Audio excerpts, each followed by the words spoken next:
तो जैसा कल की क्लास में थोड़ी सी प्रॉब्लम होने की वजह से हम लोग की क्लास नहीं चल पाई थी ना, स्क्रीन नहीं शेयर हो रहा था। तो आज की क्लास में हम लोग कल का ही थ्योरी को कवर करेंगे। तो जो थ्योरी है अपनी वो हम लोग का चल रहा था एलिमेंट ऑफ कंप्यूटर। तो एक बार एलिमेंट ऑफ कंप्यूटर के बारे में देख लेते हैं यहाँ पर। और एक चीज़ है कि आपकी ये जो वीडियोज़ है ये सिर्फ 2 दिन के लिए अवेलेबल होगी, 2 दिन के बाद नहीं अवेलेबल होगी। तो चलिए देख लेते हैं एलिमेंट ऑफ कंप्यूटर के लिए क्या है एलिमेंट्स ऑफ कंप्यूटर के। तो हमारी हेडिंग थी element of computer, element of computer. इस एलिमेंट ऑफ कंप्यूटर में हमने ये पढ़ना है कि जो कंप्यूटर के पार्ट हैं, कंप्यूटर के आखिर वर्किंग फंक्शन क्या है, कंप्यूटर वर्क कैसे करता है, and the process to work of the computer. तो इसी के बारे में हम लोग पढ़ने वाले हैं। तो हम जानते हैं in computer have a many element but there are 3 main element. तो हमने यहाँ पे लिख लेते हैं a computer have a computer system. थोड़ा सा फास्ट चलेंगे क्योंकि आज इस चैप्टर को कंप्लीट करना है। अ computer system have a many element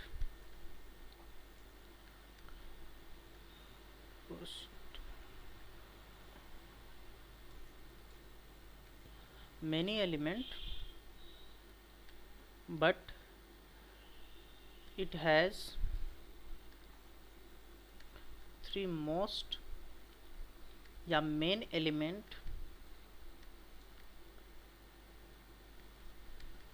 that are responsible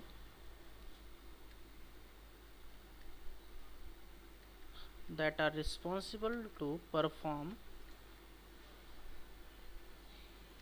all the tasks। और यही 3 एलिमेंट होते हैं जो सारे टास्क को परफॉर्म करते हैं। तो पहले एलिमेंट के बारे में हम लोग चलते हैं जिसको कहते हैं input device, sorry input unit. First हमारा एलिमेंट होगा इनपुट यूनिट। इस यूनिट के बारे में पढ़ते हैं। तो ये यूनिट आखिर है क्या? देखिए, आप लोग जो भी कीबोर्ड माउस से यानी इनपुट डिवाइस से जो भी निर्देश देते हैं, कंप्यूटर को जो भी कार्य देते हैं, चाहे वो डिजिटाइजर से दें, वॉइस असिस्टेंट से दे दें, अलेक्सा से देते हैं, तो उसको हैंडल कौन करता है? उसको हैंडल करने का काम इनपुट यूनिट करता है। क्योंकि आप कंप्यूटर को जो निर्देश देते हो वो अपनी भाषा में देते हो, हिंदी में, इंग्लिश में, उर्दू में, वो आपकी भाषा हो गई, ये ह्यूमन भाषा है। लेकिन जो कंप्यूटर की भाषा है वो मशीनी लैंग्वेज है। तो इनपुट डिवाइसेस से जो भी निर्देश देते हैं वो इनपुट यूनिट में जाता है, और इनपुट यूनिट उस भाषा को कन्वर्ट करता है मशीनी भाषा में, and after that converting it send that data to the next unit for the further processing. और इसके बाद ये उस डेटा को आगे के लिए भेजता है प्रोसेस होने के लिए। तो इसी यूनिट का कार्य क्या है, यही हम लोग जानना था। तो ये है इट इज़ रिस्पॉन्सिबल, लिख लेते हैं हम लोग, आप भी लिखते चलिएगा जल्दी जल्दी। It is responsible to receive instruction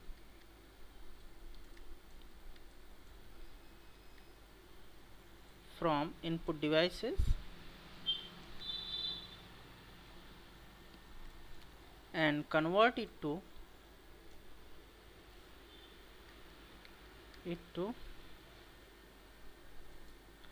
machine language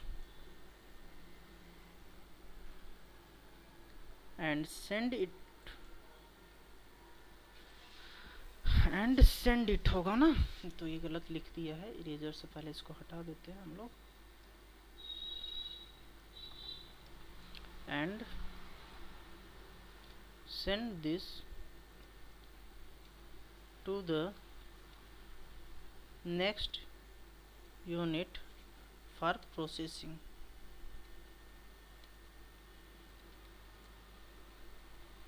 हाँ, राइटिंग गंदी है थोड़ी, पता है मुझे, कॉपी में भी ऐसे ही बैठता है, तो इसके टेंशन मत लीजिए, आप अपनी राइटिंग सुधारिए। समझ में आ रहा है ना? हाँ तो ठीक है फिर, तब क्या राइटिंग पे जज कर रहे हो यार। चलो ठीक है।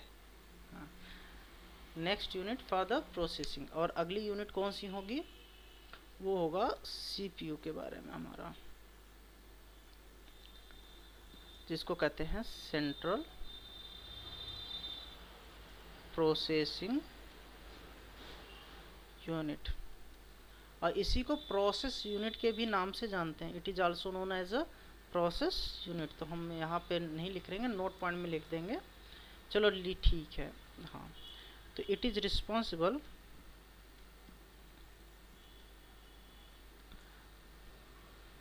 To receive instruction to receive instruction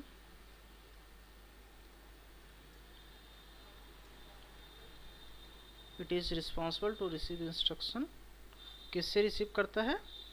from input unit, या इनपुट यूनिट से निर्देश प्राप्त करता है and perform on that received instruction।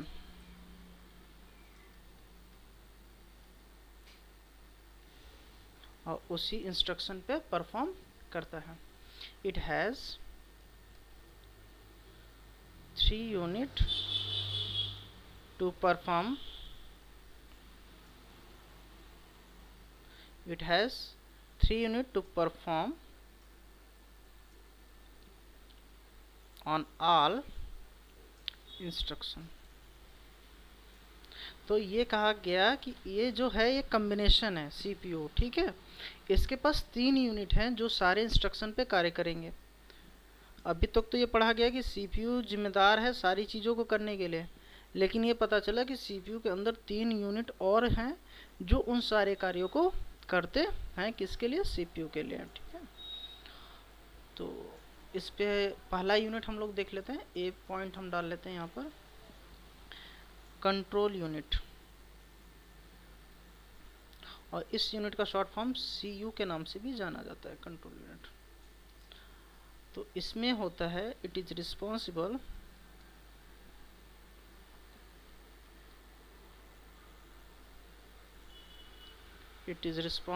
To perform all the tasks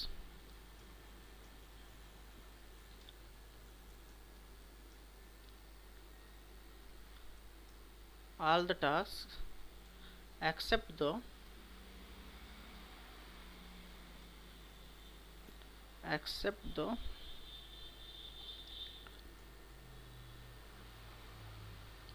arithmetic and logical related tasks. यह सिर्फ लॉजिकल रिलेटेड टास्क को छोड़कर और अंकगणित कार्यों को छोड़ के बाकी सभी कार्यों को करता है।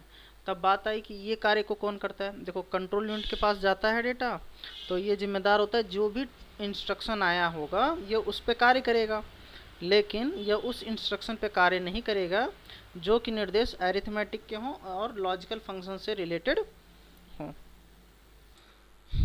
ये अरिथमेटिक लॉजिकल रिलेटेड अगर कोई टास्क आता है तो क्या करता है? इट सेंड दैट डेटा, तो यहाँ पे लिख लेते हैं, it send all the instruction it send all the instructions related to any arithmetical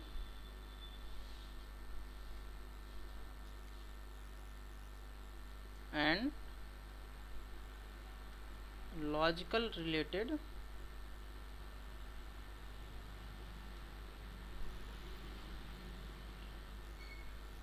instruction to next unit to perform on that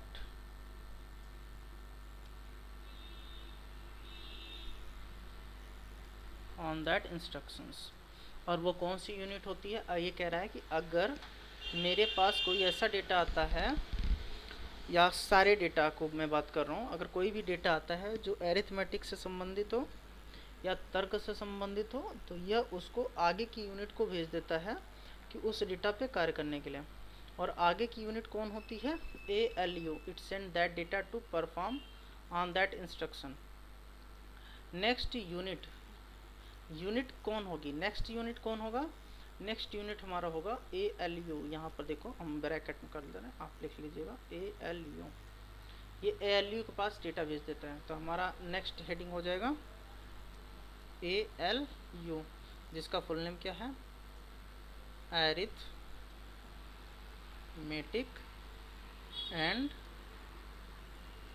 logical unit. Arithmetic and logical unit यानी अंकगणितीय तथा तर्कसंगत कार्यों को करने के लिए एक अलग से यूनिट बनाई गई है, जिसको अरिथमेटिक लॉजिकल यूनिट के नाम से जाना जाता है। इसमें हम लोग पढ़ते हैं it is responsible, it is only responsible, ठीक है, only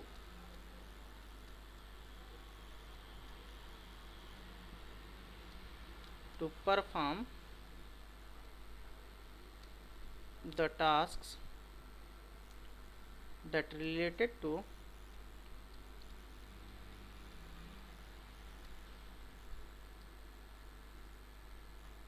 arithmetic and logical function, जो कि अर्थमेटिक और लॉजिकल फंक्शन से संबंधित होंगी, ये उसी पे काम करेगा। तो इसको डेटा कौन देता है? नोट पॉइंट में लिख लेते हैं। It receive the data, receive the data बोले या इंस्ट्रक्शन बोले? From control unit. इसको डेटा कौन देता है? कंट्रोल यूनिट देता है।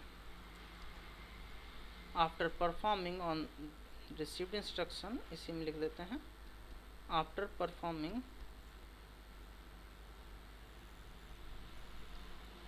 On received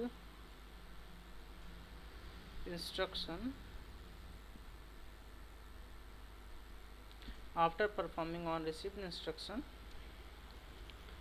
it send that information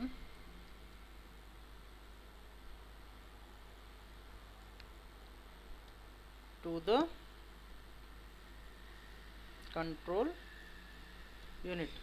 और ये क्या करता है? देखो इसको डेटा देता है कंट्रोल यूनिट, और जब निर्देश दिया है कंट्रोल यूनिट ने तो ये कार्य करने के बाद उसकी जानकारी कंट्रोल यूनिट के पास वापस सेंड कर देता है। हमने ALU यूनिट के बारे में पढ़ लिया। अब एक यूनिट और होता है जो थर्ड यूनिट है, जिसको कहते हैं मेमोरी यूनिट। मेमोरी यूनिट जिसको MU के नाम से भी जाना जाता है। It is also known as MU in the short form, ठीक है। तो लिख लेना it is responsible, it is responsible to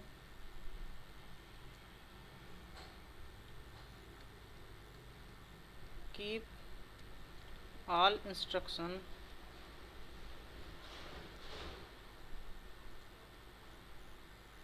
safe। ये इसका काम है कि जो भी निर्देश आएगा उसको अपने पास सुरक्षित रखना until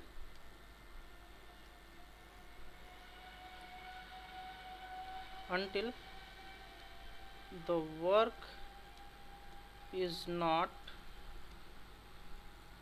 done by the CPU। और जब तक CPU के द्वारा ये कार्य पूरा नहीं हो जाता है, ये तब तक क्या करेगा? उस पर अपनी नज़र बना के रखेगा। तो इस यूनिट का काम सिर्फ इतना होता है कि जो भी निर्देश मिला है या उसको याद रखता है। It is responsible to remember that instruction that come from the input unit until the received instruction is not completed। और जब तक ये जो रिसीव्ड इंस्ट्रक्शन है उस पर कार्य नहीं हो जाता, ये तब तक उसको क्या करेगा? अपने पास बना के रखेगा। ये इसकी एक विशेषता होती है। क्लियर? तो हम इसके बारे में फंक्शन समझ लेते हैं। तो block diagram of computer system देख लेते हैं। Block diagram of sorry CPU, computer system अभी हम लोग नहीं देख रहे हैं, अभी सिर्फ हम लोग सीपीयू का लेके चल रहे हैं, ठीक है। तो सीपीयू का ब्लॉक डायग्राम बना लेते हैं हम लोग, कैसा बनेगा। चलिए एक हम ले लेते हैं सीपीयू, यहाँ पर सीपीयू हो गया ये इतना बड़ा, ठीक है, ये सीपीयू हो गया। अब सीपीयू के अंदर ये बोला गया इसके पास 3 यूनिट होगा। जैसे पहला यूनिट हो गया control unit,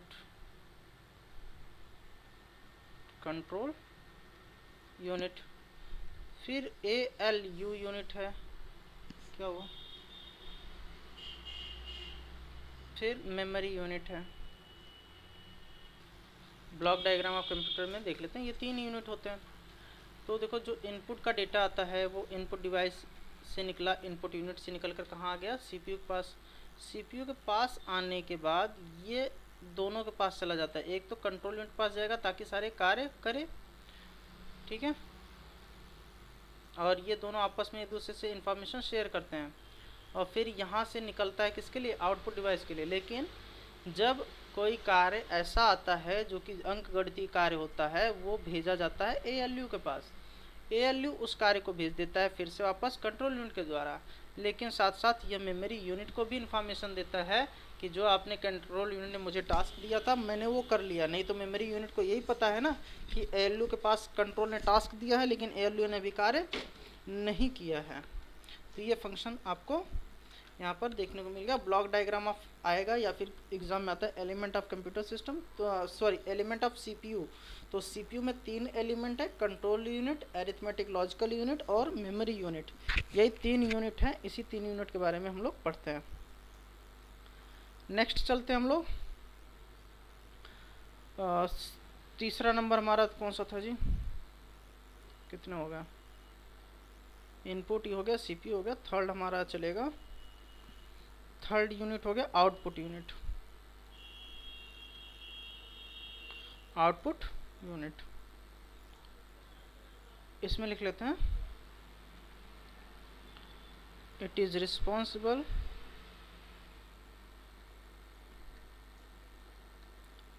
to receive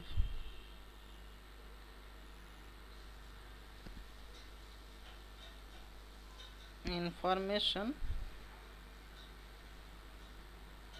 it is responsible to receive information from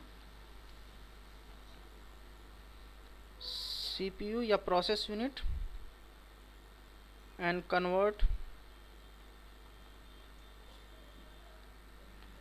it to human language,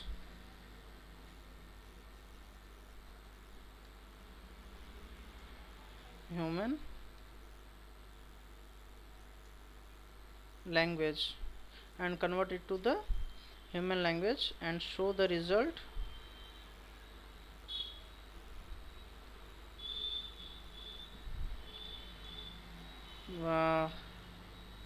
by लिख लो, ठीक है ना, with help of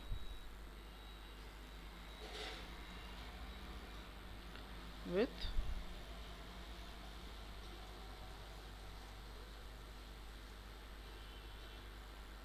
अरे क्या लिख रहे हैं यार, हेल्प ऑफ आउटपुट डिवाइसेस, और आउटपुट डिवाइसेस की मदद से क्या करता है, उसकी जानकारी को दिखाता है। चलो ब्लॉक डायग्राम अब हम लोग इसका भी बना लेते हैं। Block diagram of element, block diagram of computer, ठीक है। कंप्यूटर का ब्लॉक डायग्राम अगर हम बनाएं तो कैसा बनेगा देख लेते हैं। ये हो गया आपका इनपुट यूनिट, ठीक है, इनपुट यूनिट ये हो जाएगा, और इनपुट यूनिट से डेटा निकलेगा, डेटा ट्रेवल करेगा, तो डेटा ट्रेवल करके पहुंचेगा सीपीयू के पास यानी प्रोसेस यूनिट के पास। प्रोसेस यूनिट के जो भी एलिमेंट हैं आगे हमने पढ़ा दिया है। वहाँ से डेटा निकल के कहाँ जाएगा, आउटपुट यूनिट के पास, आउटपुट यूनिट के पास। अब इसी के बीच में एक चौथा यूनिट होता है जो साइलेंट यूनिट होता है, ठीक है। उस साइलेंट यूनिट को कहते हैं स्टोरेज यूनिट।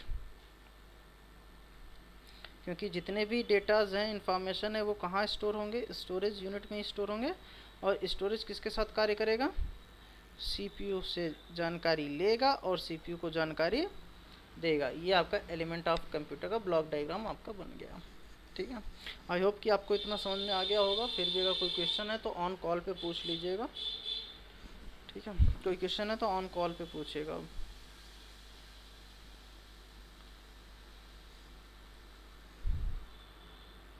ठीक है, यहाँ तक हम लोगों ने पढ़ लिया कि कंप्यूटर कैसे कार्य करता है। तो आपको पता होगा, सबसे पहले यूज़र इनपुट डिवाइसों से जो भी निर्देश देता है कंप्यूटर को कार्य करने के लिए, वो निर्देश जाता है इनपुट यूनिट के पास, और इनपुट यूनिट उस निर्देश को पहले मशीनी भाषा में कन्वर्ट करके अपने आगे की यूनिट को भेज देता है, जो कि होता है सीपीयू, यानी कि प्रोसेस यूनिट के नाम से उसको जानते हैं। ठीक है, प्रोसेस यूनिट के नाम से जानते हैं। प्रोसेस यूनिट के पास 3 यूनिट और होते हैं जो उस सारे कार्य को करते हैं। पहला हो गया कंट्रोल यूनिट। कंट्रोल यूनिट का कार्य यह है कि जो भी निर्देश आएगा यह उस निर्देश की प्रकृति के अनुसार कार्य करेगा। मान लिया अगर निर्देश जो आया है उसकी प्रकृति है जोड़ घटाना गुणा भाग तथा तर्क संगत है, तो यह उस कार्य को नहीं करेगा, तथा यह उस कार्य को अपने अंदर एक असिस्टेंट रख रखा है इसने, जिसको अरिथमेटिक लॉजिकल यूनिट बोला जाता है। और उस यूनिट का काम ही ये है कि जो भी अरिथमेटिक संबंधित प्रॉब्लम आएंगे वो उस पर कार्य करेगा। और इसको निर्देश कौन देता है, कंट्रोल यूनिट देता है। कंट्रोल यूनिट वो निर्देश एएलयू को देता है, एएलयू काम करके कंट्रोल को देता है, तथा साथ ही साथ इनपुट यूनिट से जो निर्देश आया होता है वो मेमोरी यूनिट के पास भी होता है। मेमोरी यूनिट का कार्य इतना ही होता है कि जो भी निर्देश आया है वो उसको तब तक याद रखेगा जब तक उस पर वह कार्य पूर्ण रूप से कंप्लीट ना कर ले, और एक बार कार्य कंप्लीट होगा तो यह अपने मेमोरी से उसको हटा देगा। प्रोसेस होने के बाद आउटपुट यूनिट उस इंफॉर्मेशन को डिस्प्ले के लिए यानी यूजर के लिए भेज देता है आउटपुट यूनिट के पास। अब आउटपुट यूनिट क्या करता है कि उस मशीनी भाषा में इंफॉर्मेशन आया उसको वो कन्वर्ट करता है ह्यूमन रीडिंग भाषा में। वो सेंस कहाँ से करता है, जो कि इनपुट यूनिट के पास होता है। तो उसी भाषा में कन्वर्ट करके यूज़र को उसका इंफॉर्मेशन प्रदर्शित कर देता है। तो इस तरह से कंप्यूटर कार्य करता है। तो चलिए अब हम लोग बात कर लेते हैं हार्डवेयर एंड सॉफ्टवेयर के बारे में कि हार्डवेयर क्या है एंड सॉफ्टवेयर क्या है। तो हम यहाँ पे डाल लेते हैं हेडिंग सॉफ्टवेयर। देखो सॉफ्टवेयर कहा जाता है that we can not touch is called software. तो यहाँ पे लिख लेते हैं a collection of programs and files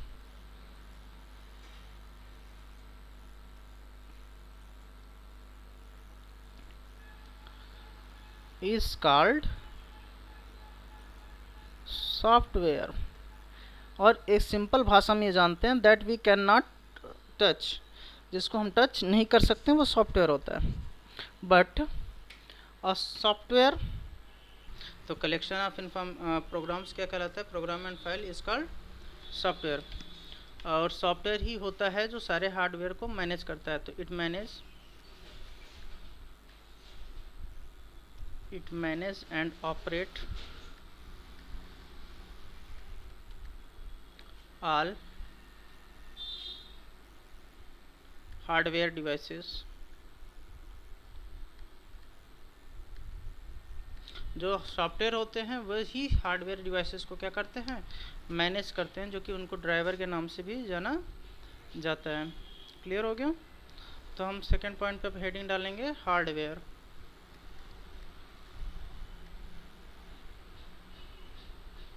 hardware के बारे में हम क्या जानते हैं, hardware is a machinery itself. पहला कि ये खुद का मशीन होता है हार्डवेयर। तो इसमें लिख लेते हैं hardware is a machinery itself, machinery itself. ठीक है, और that we can touch,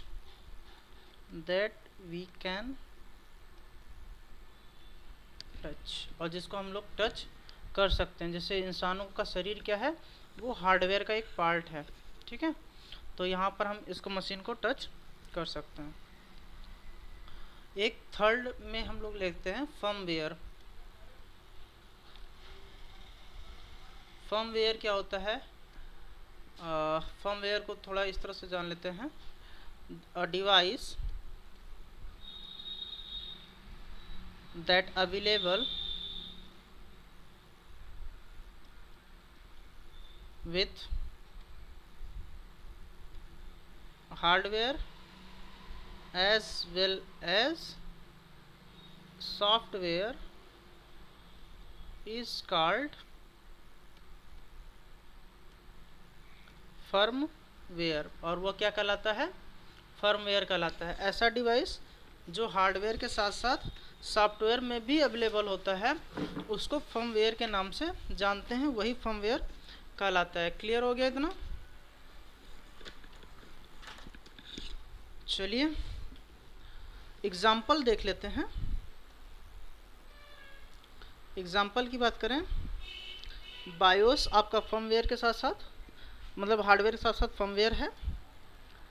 firewall firmware के साथ साथ फर्मवेयर है, हार्डवेयर के साथ साथ, यानी इसके हार्डवेयर भी आते हैं और सॉफ्टवेयर भी आते हैं। प्रॉक्सी ये आपका हार्डवेयर भी है और सॉफ्टवेयर भी है, तो ये आपका हार्डवेयर के साथ में सॉफ्टवेयर भी हो जाता है। ठीक है, नेक्स्ट हमारी हेडिंग होगी application of computer.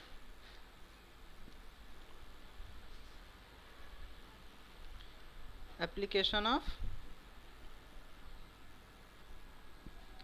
Computer. Application of computer में हम क्या पढ़ते हैं कि कंप्यूटर के कितने तरह के एप्लीकेशन होते हैं। तो कंप्यूटर को 3 तरह के एप्लीकेशन में बांटा गया है।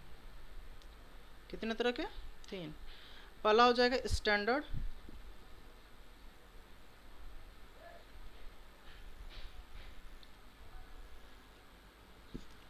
दूसरा हो जाएगा system,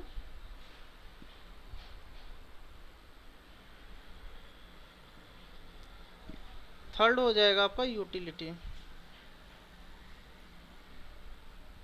utility application. Standard application, system application और यूटिलिटी एप्लीकेशन। तो चलिए हम इन तीनों के बारे में थोड़ा सा पढ़ लेते हैं कि ये आखिर होते क्या हैं। सिस्टम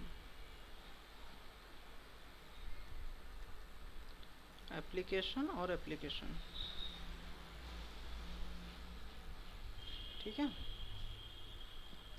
स्टैंडर्ड एप्लीकेशन वे एप्लीकेशन होते हैं जिनका प्रयोग हम दैनिक जीवन में अपने करते हैं, यानी which application that we use for the regular purpose of work, our work. तो वो हो जाएगा स्टैंडर्ड एप्लीकेशन। और उस एप्लीकेशन में कौन कौन से आते हैं, जैसे MS ऑफिस हो गया, है ना, फोटोशॉप हो गया आपका, टाइपिंग हो गया, ETC लेते, कोरल, ये सब सारे वीडियो एडिटिंग के जो भी सॉफ्टवेयर्स वगैरह हैं सारे आते हैं, वो स्टैंडर्ड में डालो। System application which application that use to run a computer that is required to run an computer, जो कंप्यूटर को रन करने के लिए ज़रूरत होता है उसको सिस्टम एप्लीकेशन कहते हैं। और इस सिस्टम एप्लीकेशन को ऑपरेटिंग सिस्टम भी कहते हैं। तो ये होता है आपका, जैसे हम लोग बात करें विंडोज 7, 10 एंड 11 हो गया, लिनक्स हो गया, यूनिक्स हो गया, ETC ले लेते हैं, ठीक है, इत्यादि। तो वे एप्लीकेशन जिनका प्रयोग, which application that are use to run a computer is called system application. Okay, utility application, which application is required to perform the utility tasks, that is called utility application। यानी जिनका प्रयोग हम छोटे कार्यों को करने के लिए करते हैं, जैसे डिस्क को क्लीन करने के लिए डिस्क क्लीनअप हो गया, ठीक है, डिस्क डिफ्रैगमेंट हो गया,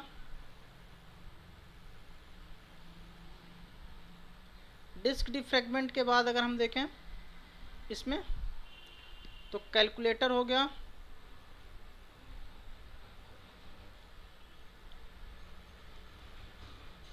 थीम हो गया,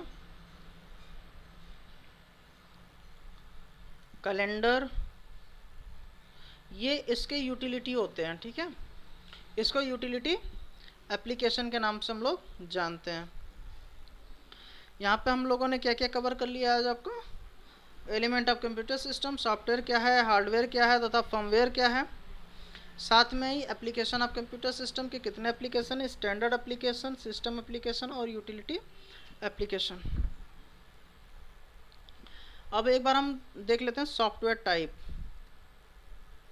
सॉफ्टवेयर टाइप्स। कितने तरह के सॉफ्टवेयर आपको देखने को मिलते हैं। तो सॉफ्टवेयर टाइप में हम पढ़ते हैं, there are 2 types of software available. एक होगा फ्रीवेयर और एक होगा पेड या लाइसेंस। तो सिस्टम एप्लीकेशन क्या आते हैं, लाइसेंस में आते हैं, कुछ लाइसेंस में नहीं आते हैं, जैसे उबंटू वगैरह, इनके लाइसेंस की रिक्वायरमेंट नहीं होती है, लेकिन विंडोज़ के जितने होते हैं लाइसेंस में होते हैं, ठीक है। फ्रीवेयर कौन से होते हैं, विच, इसमें लिख लेते हैं, विच software is available, which software is available for free to use, यानी जो सॉफ्टवेयर फ्री में उपलब्ध हो यूज करने के लिए उसको फ्रीवेयर सॉफ्टवेयर कहते हैं। विच software that required, required, that required, which software that required to purchase,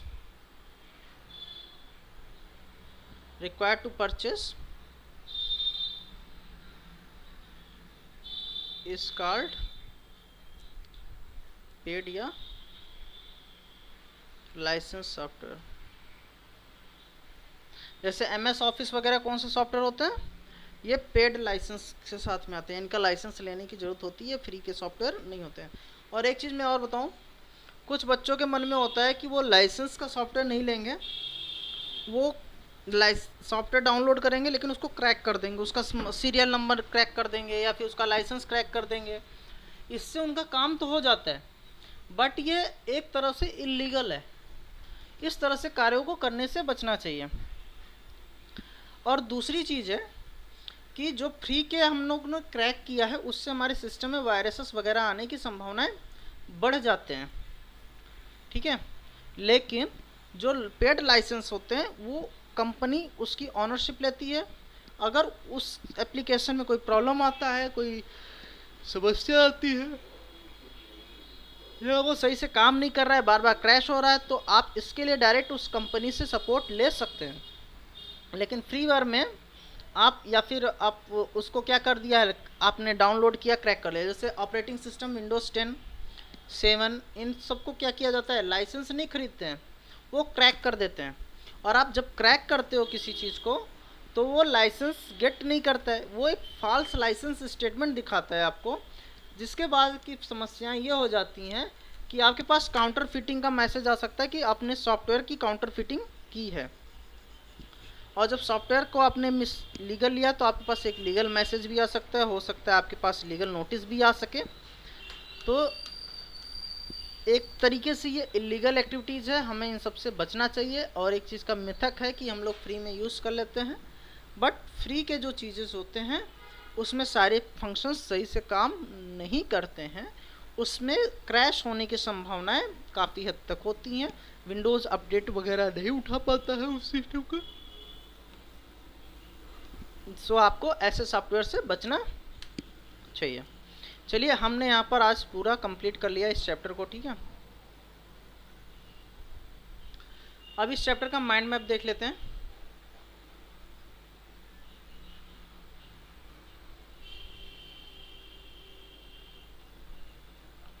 mind map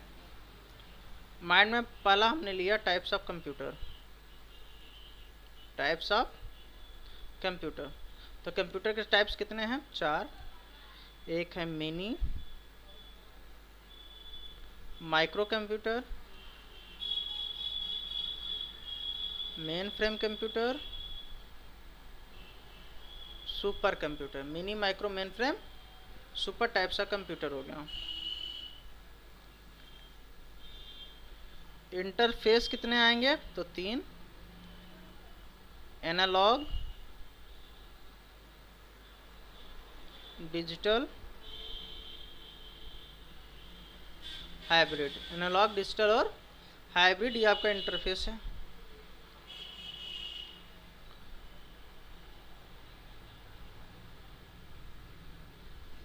component of CPU. CPU के कितने कंपोनेंट हैं? तो आपको मिले 3। एक हो गया सीयू, सॉरी ALU होगा, और MU, एलिमेंट ऑफ कंप्यूटर के कितने हो जाएंगे? पहला हो जाएगा इनपुट यूनिट,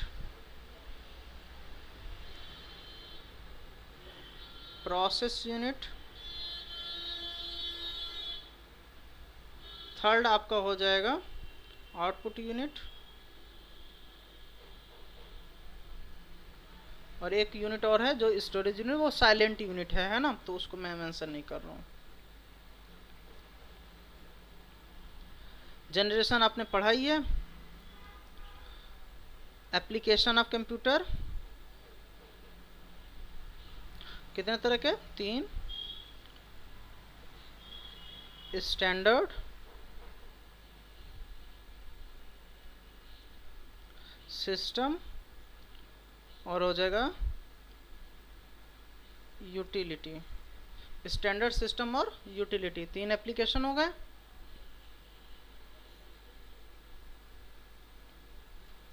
और हमने क्या पढ़ा है? इनपुट डिवाइस, हमने क्या पढ़ा इनपुट डिवाइस में? कीबोर्ड, माउस, ETC कर लेते हैं ना, इत्यादि। आउटपुट में क्या पढ़ा है? मॉनिटर, स्पीकर, इसमें भी ETC कर लेते हैं 2 लिख के। बाकी जितने भी हम लोगों ने टास्क कर लिए वो आप ऐड कर लीजिएगा यहाँ पर। आज का ये टॉपिक हम लोग का पूरी तरीके से हो गया है ख़त्म। तो ये चैप्टर हम लोग का डन हो गया। नेक्स्ट चैप्टर हम लोग का जो है चैप्टर नंबर 2 मैं डाल दे रहा हूँ। चैप्टर नंबर 2 होगा इनपुट डिवाइस एंड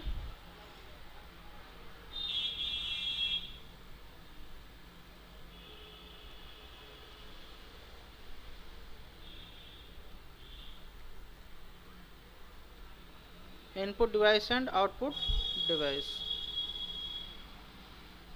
ठीक है, ये चैप्टर नंबर 2 में हम लोग पढ़ेंगे इनपुट डिवाइस क्या होता है और आउटपुट डिवाइस क्या होते हैं। इसमें प्लॉटर की भूमिका क्या है, प्रिंटर में क्या क्या क्या आएंगे, माइक में, और ये सब चीज़ें, जितनी भी चीज़ें हम लोग आउटपुट और इनपुट डिवाइसेस हैं उस पर विस्तार से यहाँ पर चर्चा करेंगे। तो आज की क्लास को हम लोग ओवर करते हैं। इससे पहले कि जो कल की क्लास था उसके कुछ क्वेश्चंस थे उसको देख लेते हैं हम लोग।